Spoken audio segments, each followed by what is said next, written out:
Now, even though the date for the 2015 general elections has been moved forward by some weeks, issues surrounding the elections continue to generate discussion around the country and in the National Assembly. Hello, I'm glad to have you with me today. I'm Lanre Lasisi, and this is the Gavel. Now, this week, lawmakers also considered issues concerning the insecurity caused by insurgents in the northeastern part of the country. This is the first report we have for you today. During the week, the House of Representatives raised a motion commending what it described as the gallant performance of the Nigerian Armed Forces that has led to reclaiming some parts of the northeast region that were previously under the control of the insurgent group Boko Haram. Coming as a motion of urgent national importance and moved by Honorable Mohammed Monguno, the House also praised the military for its bravery and steadfastness. Before, when communities fall as a result of insurgent activities, we complain and pass a resolution in this House, urging them to liberate these communities. What is good for the gender is good for the goose. Since now they have succeeded in liberating this community, it behoves on this august chamber to equally commend and acknowledge the gallantry of the Nigerian Armed Forces in liberating these communities. It will go a long way in boosting their morale, and it will also make them to work harder in liberating other communities that are not yet liberated. Beyond commending the military, we also have to commend even the commanders, even the commander-in-chief, because they also made all this impossible. We cannot run away from the truth, because if the military were not supported by the commander-in-chief, it would have been pretty difficult for them to operate.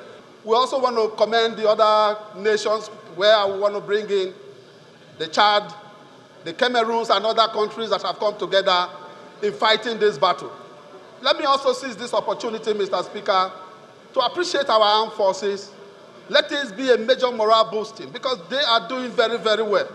And in appreciating them, I will be failing in my responsibility if I don't appreciate the CNC, which is the Commander-in-Chief of the Armed Forces, who have also thought it fit and have actually promised this great nation that in 6 weeks he is going to make sure that insurgency will be something of the past. But it was not commendation that was on the mind of the lawmaker that raised this next motion.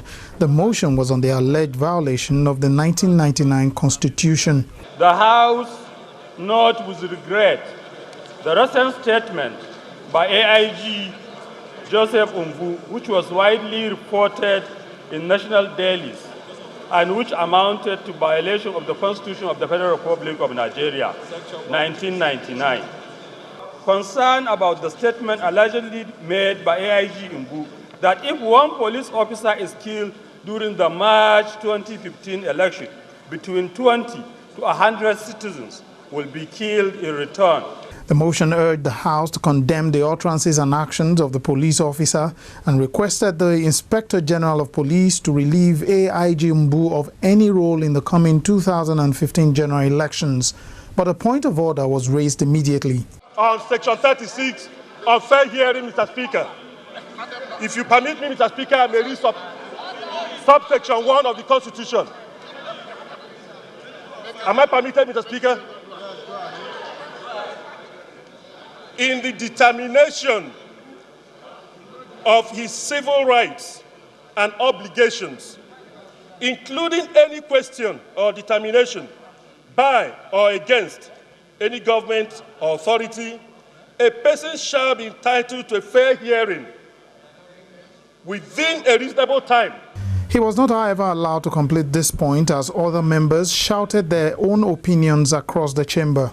It's my right to protect me. I'll sit down and protect me to finish. Eventually, the Deputy Speaker of the House, who was presiding, took charge of the proceedings.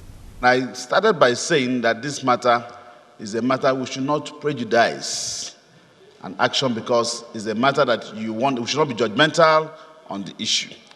Now, the position of the chair is that I will ask that the prayers be dropped so that we can refer it to appropriate committee of the House to look into the matter so that they can properly report back to the House before we take an action.